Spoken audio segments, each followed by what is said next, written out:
Halo pemirsa Buser SCTV. Setelah berhasil 2 kali melarikan diri dari penjara di Meksiko, pimpinan kartel narkoba terbesar di dunia, Joaquin Archibaldo Guzman Loera, atau yang dikenal dengan nama El Chapo, akhirnya diekstradisi ke Amerika Serikat. Amerika, beberapa negara lain, dan Interpol menginginkan El Chapo karena kejahatannya menyebar di banyak negara.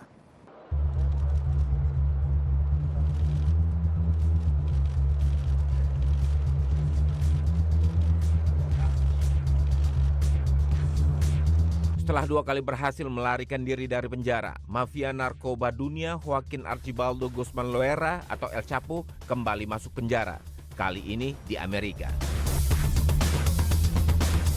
19 Januari lalu, pemerintah Meksiko mengekstradisi El Chapo untuk diadili di Amerika. Guzman adalah pimpinan kartel narkoba yang dicari di beberapa negara, termasuk Amerika.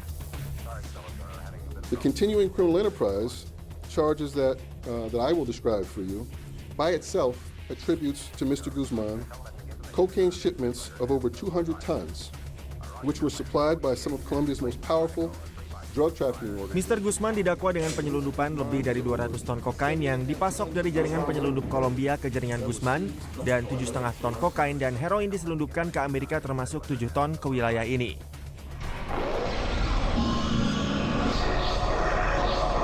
El Chapo dianggap mafia terbesar narkoba dunia. Tahun 2001, dia kabur dari penjara Meksiko setelah menyuap sipir penjara. Tahun 2014, Guzman tertangkap kembali oleh pemerintah Meksiko.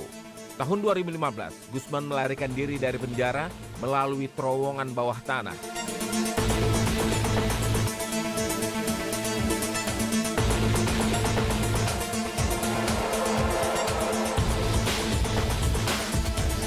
Jaringan El Chapo menggali terowongan sepanjang 1,5 kilometer yang membuatnya bisa keluar menuju sebuah lokasi konstruksi tanpa penjagaan.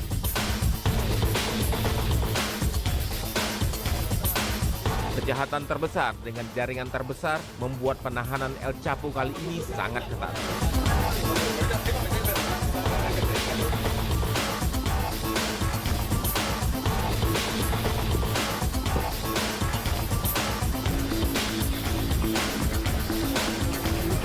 Hukum dari New York, Paul Kellen, yakin Departemen Kehakiman memilih kota New York untuk penahanan dan pengadilan karena memiliki sistem pengamanan yang baik. The Department of Justice picked New York because I believe they think they have their strongest case against him here in New York. And New York is also well accustomed to trying high notoriety defendants. We have very secure. New York bisa menangani kasus besar. Kita juga punya pengadilan yang aman, penjara yang ketat, dan terbiasa dalam menangani media dan informasi dalam kasus besar. Guzman ditahan di Metropolitan Correctional Center, penjara super ketat. Penjara 12 lantai ini juga tempat penahanan kriminal besar, termasuk pimpinan Al-Qaeda.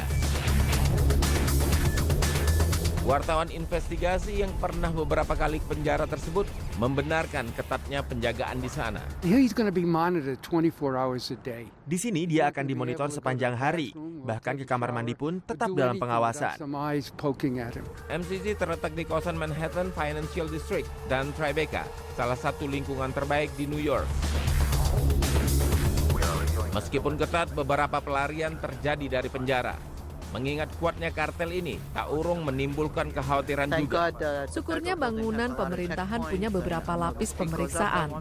Pemeriksaan kendaraan juga ketat, tapi yang namanya kartel, bisa saja mereka punya cara lain.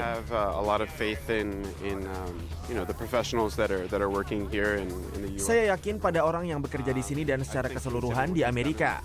Mengingat catatan kriminal dan penahanan di luar Amerika, saya yakin penahanan di sini lebih baik.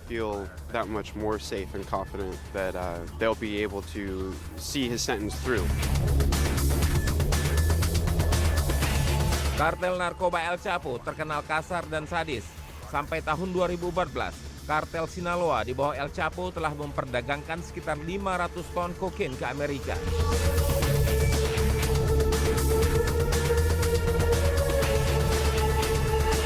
Kartel Sinaloa menyelundupkan kokain dari Kolombia ke Meksiko, lalu kemudian diselundupkan ke Amerika Serikat.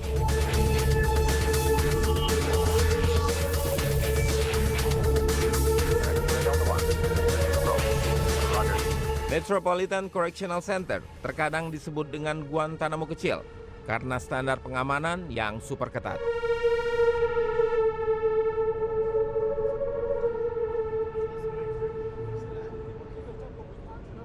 Demikian booster kali ini. Jumpa kembali dengan Anda minggu depan. Dan ingat tetap waspada, kejahatan ada di sekitar Anda. Saya Alam Burhanan, salam SCTV.